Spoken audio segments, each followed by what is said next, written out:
Hello guys! Welcome to my channel. So for today's video, yung gagawin natin is paano pabilisin ang Globe at Home Wi-Fi. So ano nga ba ang mga dapat natin gawin?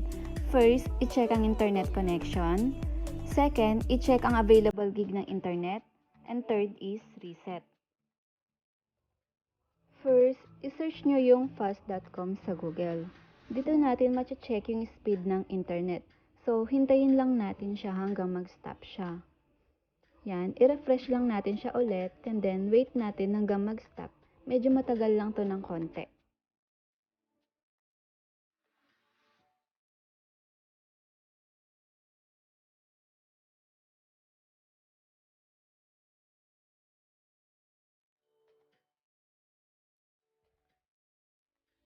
So, ayun, 2.5 Mbps lang siya.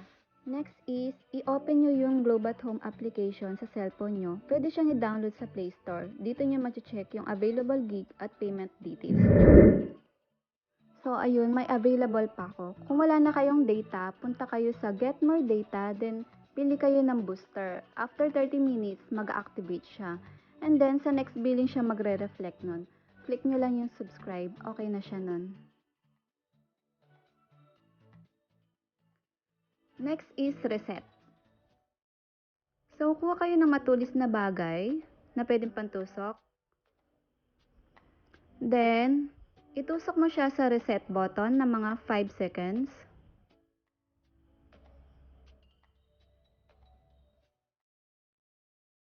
Nagre-reset na. Then, press the power button 5 seconds.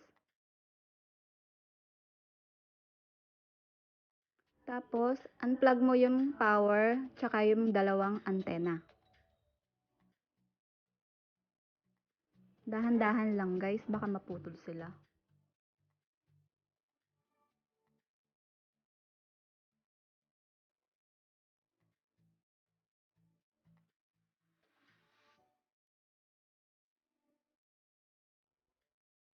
Then yung SIM card, i-check nyo kung maayos yung pagkakalagay niya.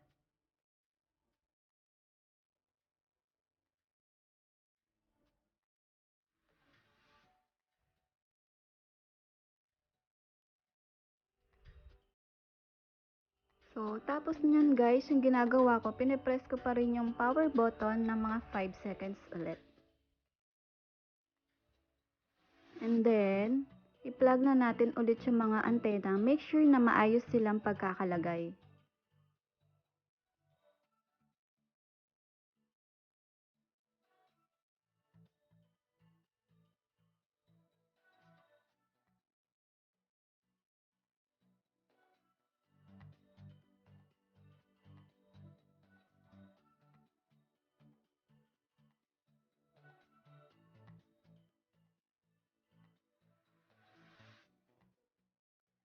Then, pwede na siyang open, i-press yung power button ulit. 5 to 10 seconds naman siya. So, ulitin natin siya ulit.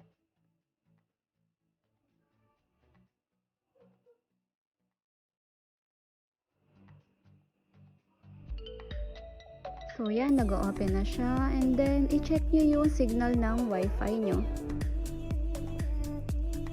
And then guys, yung nakita kong effective dito sa amin is naglagay din ako ng isa pang patungan. And make sure guys na walang nakakalat sa paligid ng modem nyo.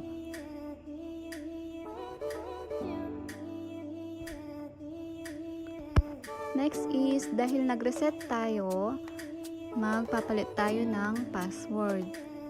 So, punta kayo sa 152.168.254.254 and then mag-login kayo.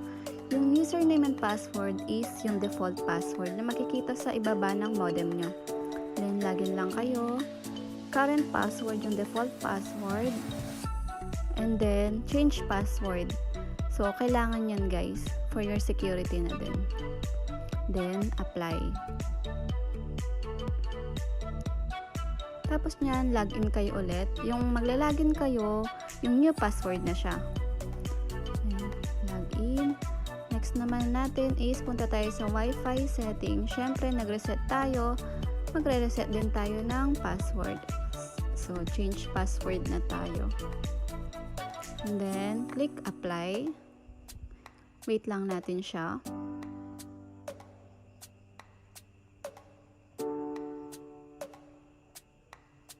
So, ayun, na-disconnect na ako. And then, check mo siya, magko-connect ulit. So, connected na guys. Check natin ngayon yung internet speed natin. So, punta ulit tayo sa Google Chrome. Search fast.com.